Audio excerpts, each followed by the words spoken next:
Lure of the Temptress is a 1992 point-and-click adventure game by Revolution Software, the company that would go on to make Beneath a Steel Sky and then on to make my favourite adventure game ever, Broken Sword. Our player character Diermot starts the game waking up in a dungeon cell. Before long, he's broken out of his cell and he's into the village of Turnvale. Turnvale, it turns out, has been taken over by the rampaging hordes of the Skorl, all of whom are under enchantment by Selena, the titular Temptress. So off he pops on his merry adventure to defeat Selena and to free the town of Turnvale. Now, game director Charles Cecil said that he wanted Lure of the Temptress not to take itself too seriously, kind of a halfway house between the more wacky Lucasarts games and the more serious Sierra games. And so what you get is a game which seems to sort of weirdly hop between British tongue-in-cheek humour and then some pretty bleak themes, meeting somewhere in the middle maybe with a little bit of that gallows humour. Diermot is your usual dim-witted adventure game bloke, you know?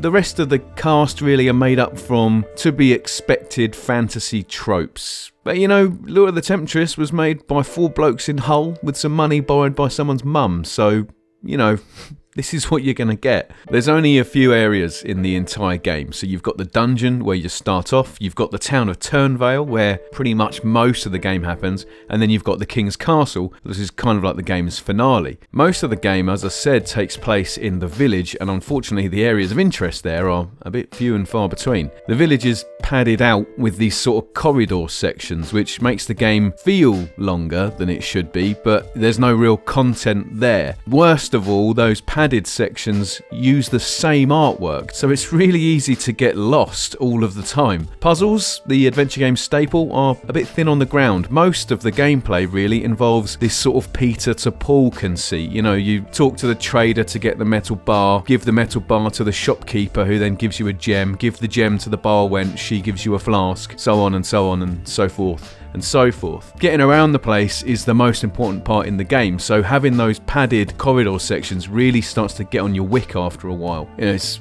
pretty easy to lose track of where you are or where you're supposed to be. On top of that, the designers of Lure of the Temptress thought that it would be really realistic to have all the NPCs in the game wander around of their own accord, so that means you can never bloody find them when you need them. Now, for the time, this is quite an ambitious idea, and that's fine, but considering the game only takes 4 or 5 hours to complete, I reckon about half of that is just roaming around the place trying to find the bugger you're looking for.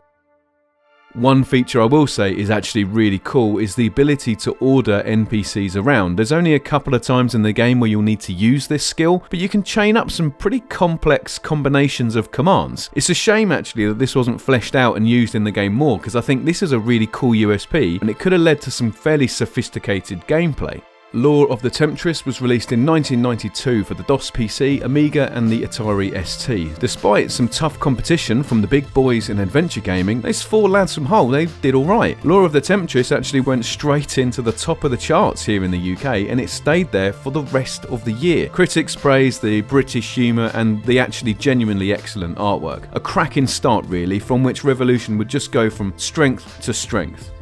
The Revolution released Lure of the Temptress in 2003 as freeware. You can download it from scumvm.org for nothing, or it's automatically added to your account in GOG. It's a perfect candidate for Second Wind, really. This whole show is this idea of celebrating the past and showcasing great PC games that you might have missed. Now, considering the game is so short, it's worth your time because it's not going to take up that much of it. Now, I'm actually playing the Amiga version here. The Amiga version is also freeware and is bundled with the Armiga emulation console. If you're into adventure games and you want to see where the series came from, then check this one out. And for more old PC gaming videos, please subscribe to The Game Show. Ta-da.